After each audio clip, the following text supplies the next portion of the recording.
শুভ দুপুর, কেমন আছেন বন্ধুরা?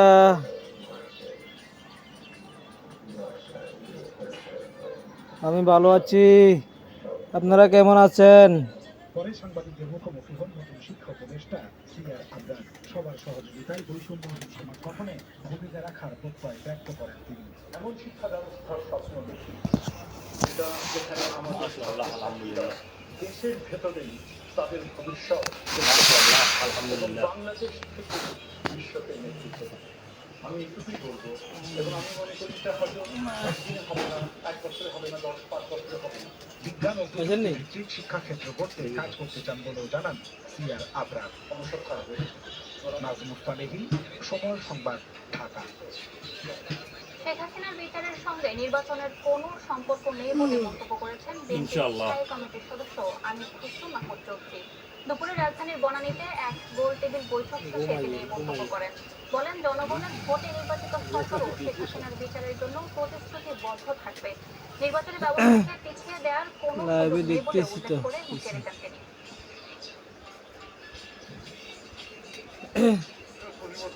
হ্যালো, বিচারিক প্রক্রিয়া হচ্ছে, আমরা আইনের শাসনে যদি বিশ্বাস করি তো বিচারিক প্রক্রিয়া চলছে এবং চলবে। সেটা শেখ হাসিনার শাস্তি এখনো হবে, তখনও হবে, তারপরেও হবে। শেখ হাসিনার যতগুলো মামলা আছে এগুলো তো অনেকগুলো মামলা আছে। হ্যালো বন্ধুরা, কেমন আছেন? একটা পর একটা সমাধান হতেই থাকে। সুতরাং জয়ন্তু দেব বর্মা। নির্বাচনের কোনো সম্পর্ক নেই। 8 মাস চলে যাচ্ছে, বাংলাদেশের কোনো নির্বাচিত সরকার নেই। বাংলাদেশের কোনো প্রতিনিধিরা দেশ চালাচ্ছে না, জনগণের প্রতিনিধিরা দেশ চালাচ্ছে না। ভোট কেন্দ্র স্থাপনে নীতিমালা সংশোধন করছে ইসি। এতে বলা হয়েছে, নির্বাচনে ভোট কেন্দ্র স্থাপন করবেন কেমন আছেন একটু জানান। সম্পৃক্ত থাকবেন না। দ্বাদশ জাতীয় সংসদ নির্বাচনের আগে কাজী হাবিবুল আউয়াল কমিশন ভোট কেন্দ্র স্থাপনের দায়িত্ব দিয়েছিল বিসিএসপি ইউএনও ওসিদের। এজন্য নীতিমালা সংশোধন করে দুটি কমিটি করে জেলা পর্যায়ে বিসির নেতৃত্বে এবং উপজেলা পর্যায়ে ইউএনও নেতৃত্বে। তবে এ নিয়ে বেশ বিতর্ক হয়। এর আগে ভোট কেন্দ্র স্থাপনের কাজ করতেন নির্বাচন কমিশনের জেলা উপজেলার কর্মকর্তারা। এখানে লেখা যায় না কিলে মুখে দি, হ্যাঁ সাবেক প্রধানমন্ত্রী শেখ হাসিনার মুখে দি দাম করি। ইমামের ছেলের বাসার সন্দেহে তার সাবেক স্ত্রীর গুলশানের ফ্ল্যাটে তল্লাশি। ভালো আছি ভাইয়া। বাসাটিতে অবৈধ অর্থ থাকার খবরে তছনছ করে সব সরঞ্জাম তুমি ভাত খাইছো? হয়েছে বলে অভিযোগ করেন গৃহকর্মীরা। লেখা যায় না। ঘটনার এক পর্যায়ে আইন শৃঙ্খলা বাহিনীর সদস্যরা উপস্থিত হলেও গণমাধ্যমের সঙ্গে কোনো কথা বলেননি।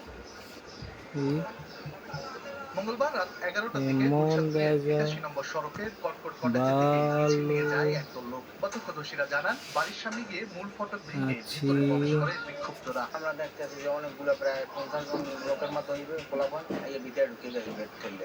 কালকে আসছিল, কালকে ঢুকতে পারে না, কালকে গেট বন্ধ ছিল, কালকে 10টা থেকে রাত 2টা পর্যন্ত ছিল। সিকিউরিটি গার্ডকে বলছিল ভাইয়া গেট খোলার জন্য, আমি খুলে না গেটটা করে দিচ্ছি, গেটের পরে উপরে চলে গেছে। পরে ভবনের 5 তলার বাসায় ভালো ঢুকে আছি ভাই। করেন আলমারি, ওয়ার্ড্রব, লাগেজ থেকে শুরু করে বিভিন্ন সরঞ্জাম। তুমি কেমন রাত আছো? 12টার দিকে ঘটনাস্থলে যায় গুলশান থানা পুলিশ। তুমি কিছুক্ষণ পর আসে সেনাবাহিনী। কেমন বাড়িতে আছো? প্রবেশকারীরা জানান, ফ্ল্যাটে এইচটি ইমামের ছেলে তানভীর ইমামের অবৈধ অর্থ রাখা আছে জেনে এসেছেন তারা। এখানে আমরা এভিডেন্স খুঁজতেছি, এখানে কার সাথে লিংক আছে না আছে। আমরা যা করার আমরা করছি, আপনারা যা করার করছেন। আমরা এখানে যে সূত্র খবর পেয়েছি যে যেখানে যারা যে ছাত্র জনতা যারা হত্যাকারী এখানে আছে।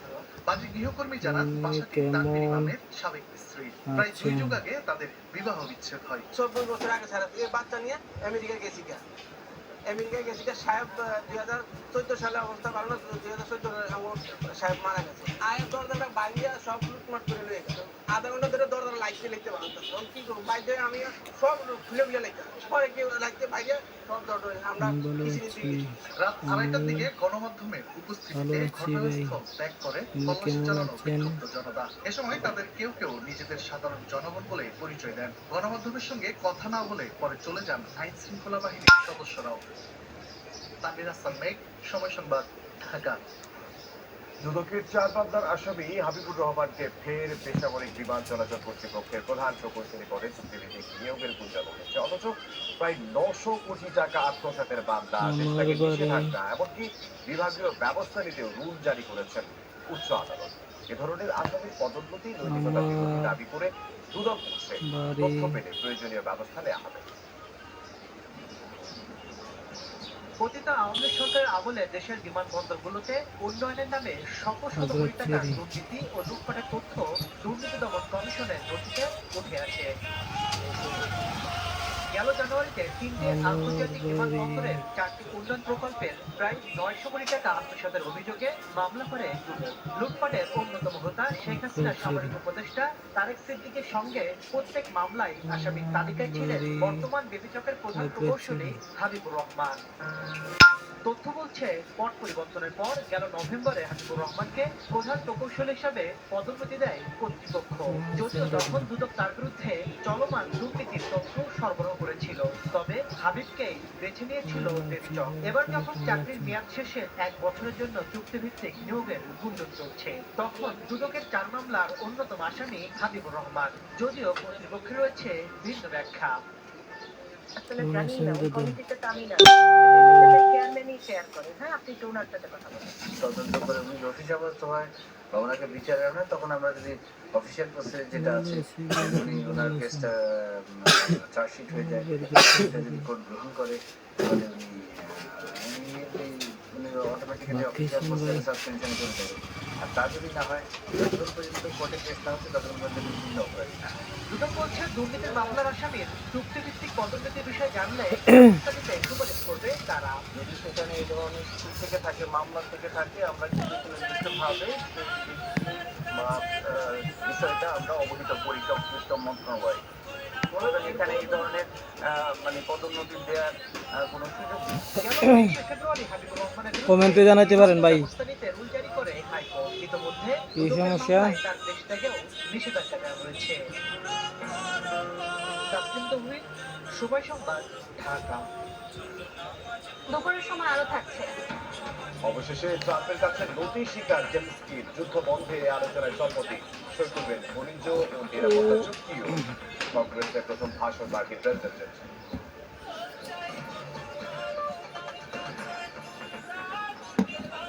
রমজানের শুরু থেকে তীব্র গ্যাস সংকটে রাজধানীর বিভিন্ন এলাকার বাসিন্দা। তাদের ভরসা ইলেকট্রিক সিলিন্ডার কিংবা মাটির চুলা।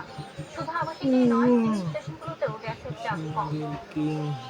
বেশিরভাগ স্টেশনেই দেখা যায় যানবাহনের দীর্ঘ সারি। তিতাস পৌঁছে প্রয়োজনের চেয়ে প্রায় 4 মিলিয়ন ঘনফুট হ্যালো বন্ধুরা, দেখা দিয়েছে সম্ভব। তাসমিয়া নিশা টিমের প্রতিবেদনে বিস্তারিত। ইফতার বানানোর তোড়জোড় থাকলেও বাদ সেজেছে তীব্র গ্যাস সংকট। রাজধানীর ঘরে তৈরি চুলার সাহায্যে কেমন আছেন ভাইয়া? ভালো আছেন নি? ভোগান্তি বাড়ে কয়েক গুণ। গ্যাস মানে অনিশ্চয়তা, আসবে যে কোনো গ্যারান্টি নেই। রোজায় রেখে মানুষ যদি রান্নাবাড়ির জন্য এত অনিশ্চয়তায় ভুগে সিঙ্গার দেন ভাড়া। সমস্যা। শুধুই গৃহিণী নন, তীব্র গ্যাস সংকটে বিপাকে পড়েছেন রাজধানীর কাঁঠাল বাগান, কলা বাগান, হাতিপুল সেন্ট্রাল রোড এলাকার বাসিন্দারা। বাধ্য হয়েই রান্না করতে হচ্ছে ইলেকট্রিক সিলিন্ডার কিংবা লাকড়ির চুলায়। এতে জ্বালানির খরচ যেমন বেড়েছে, তেমনি গ্যাস না পেলেও তিতাসকে গুনতে হচ্ছে বিল। রাত 12টার পরে তো আসে, আর হয়তো ভোর 4টা-5টা পর্যন্ত থাকে। গ্যাসের লাইনে ভাড়াও দিতে হয়, তার মধ্যে 1500-1600 টাকা করে সিলিন্ডার কিনতে হয়। রোজার আগে রাত 3টার সময় ভাত করা লাগে। 3 মিনিট করে খাওয়া যায় না, সব অনেক সমস্যা হবে। এদিকে রমজানের শুরুতেই স্টেশনগুলোতে দেখা দিয়েছে গ্যাস সংকট। গ্যাসের চাপ কম থাকায় ভোগান্তির শিকার হচ্ছে যানবাহন চালক ও বালিকা। ভোগান্তি তো আছে, সিরিয়াল হয়, তার দিকে গ্যাস পাইতেছে না। Thank you so much. আমাদের এখন সিরিয়ালে অনেক থাকতে পারে। তিতাস বলছে, চাহিদার তুলনায় প্রায় 400 মিলিয়ন ঘনফুট গ্যাস কম থাকায় গ্যাসের এই সংকট। তবে অচিরেই সমস্যার সমাধান হবে বলে দাবি তাদের। এখানে দেখা যায় না কিন্তু প্রতিদিন 1960 মিলিয়ন গ্যাস মোটামুটি বয়সে স্বাভাবিক রাখার জন্য আমরা এখন আসলে পাচ্ছি অনেক কম। বয়সের সমস্যা। যে সমস্যাটা ছিল তার চেয়ে আরেকটু কিন্তু এখান থেকে বাইরে হলে সব কিছু ঠিক। এখান থেকে বাইরে হলে সব কিছু ঠিক। সরবরাহ বাড়ানোর দাবি রাজধানীবাসী। সময় ছিল আছে তো 4-5 জন। শুরু হয়েছে তিনজন আমরা সহ তিনজন না না পোহাতে হয় এ ব্যাপারে অন্তর্বর্তী সরকার এক দুই কার্যকর ও টেকসই পদক্ষেপ নেবে এমনটি প্রত্যাশা দিনের বেলা হোটেল রেস্টুরেন্ট খুলবে না সময় সংবাদ দিনের বেলায় তো ওর খায় রাজধানীর গাবতলীর ফেরি খানিক বাঁধে চলে অবৈধ এমবিএসসি আড়ত দিকগুলো উচ্ছেদে চলে ক্ষোভের মুখে পড়ে চলে না কোনো DNCC প্রশাসন। সাধারণ ব্যবসায়ীদের অভিযোগ কোনো নোটিশ ছাড়াই আড়ত উচ্ছেদে মন চায়নি আপনার থেকে মন চায়নি স্টল ভেঙে দিয়েছে DNCC। আর ডিএনসিসি প্রশাসক জানান প্রায় শিখে এলাম না। দেড় মধ্যে গড়ে ওঠা এসব আড়ত স্থাপনা সবই অবৈধ তাই এসব উচ্ছেদে নোটিশের কোনো প্রয়োজন নেই এভাবেই বুলডোজার দিয়ে ভেঙে গড়িয়ে দেওয়া হয় গাবতলীর বেড়িবাঁধে আড়তঘর, মুদি দোকান ও চায়ের স্টল সহ প্রায় 20টির মতো স্থাপনা। বুধবার সকাল 10:30টার দিকে ডিএনসিসির প্রশাসক মোহাম্মদ এজাজের নেতৃত্বে রাজধানীর গাবতলীতে বেড়িবাঁধের প্রায় 150 একর জমির উপর অবৈধভাবে গড়ে ওঠা এসব স্থাপনা উচ্ছেদ করা হয়। এ সময় বাধা দেওয়ার চেষ্টা করেন সাধারণ ব্যবসায়ীরা। ভ্রমণ। তাদের দাবি নিয়মিত ভাড়া পরিশোধ করেই ব্যবসা করছে তারা। কোনো এই। প্রকার নোটিশ ছাড়াই ইট পাথরের আড়ত উচ্ছেদে এসে ঢাকা উত্তর সিটি আলো দিও। কর্পোরেশন স্বল্প আয়ের মুদি দোকান ও চায়ের স্টল ভেঙে দিয়ে অভিযোগ করেন ব্যবসায়ীরা। নি সরকারের জায়গায় কেউ 2 দিনের বেশি থাকতে পারে না। আমার মাসের পর মাস বছর বছর কিনে থাকে। আমার 4-5 লাখ টাকার মাল নষ্ট হয়ে গেছে। তা আমার পেড়ে লাগছে। ওরে দি আধা ঘন্টা পরে দিতে ভাঙে না। আমরা দিতে সরাইতে পারি।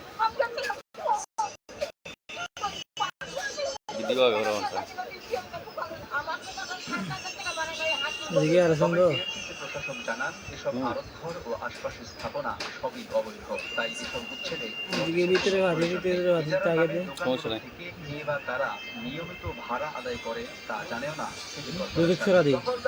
ছড়া দিয়ে করে আছে কোনো ধরনের নোটিশের প্রয়োজন নাই, কারণ সে তো দখল করে আছে অলরেডি। সুতরাং আমরা আমাদের জনস্বার্থে দেশের সম্পদকে রক্ষার জন্য আমরা এখানের মধ্যে এসেছি এবং এটা আমাদের এই ধারাবাহিক প্রক্রিয়ার শুরু।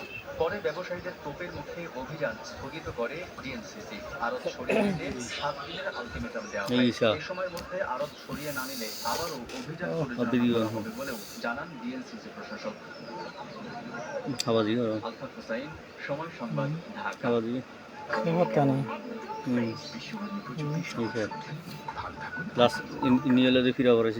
মাদারীপুরে নিয়ন্ত্রণ হারিয়ে নিজ বোঝায় ট্রাফিক ঢুকে লাস্ট সীমানা সকালে সদর উপজেলার বাইরে বা সীমানা ফাটা থেকে বর্বর মুরু হয় বিশাল বড় রাস্তা কাজপুষ্টি এলাকায় বিশাল বড় রাস্তা তো বোমান তেল দিস কানে আছে তো তাদের উদ্ধার করে সেরকম হলো না ভর্তি করেন স্থানীয়রা।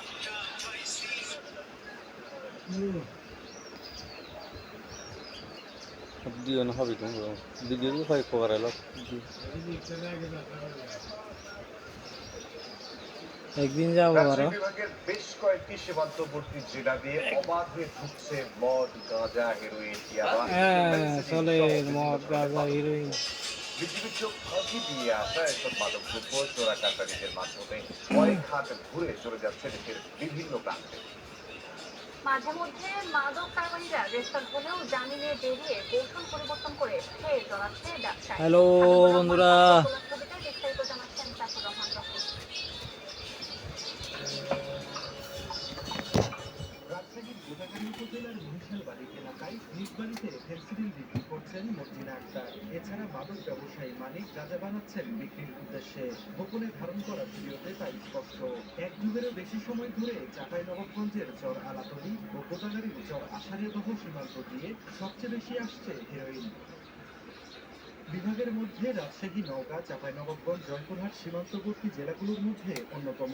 দিনের বেলায় সীমান্ত এলাকায় কৃষকের আনাগোনা লক্ষ্য করা গেলেও রাত হলে চোরাকারবারিদের অভয়ারণ্যে পরিণত হয়। বিজিবির চোখ থ্যাংক ইউ সো মাচ দেশের মাদক সিন্ডিকেটের মূল হোতাদের মাধ্যমে ইয়াবা, হেরোইন, গাঁজা, ফেন্সিডিল সাথে থাকার জন্য ধন্যবাদ নেশাজাতীয় দ্রব্য দেশের সবাইকে। অভ্যন্তরে ঢুকে পড়ছে। এরপর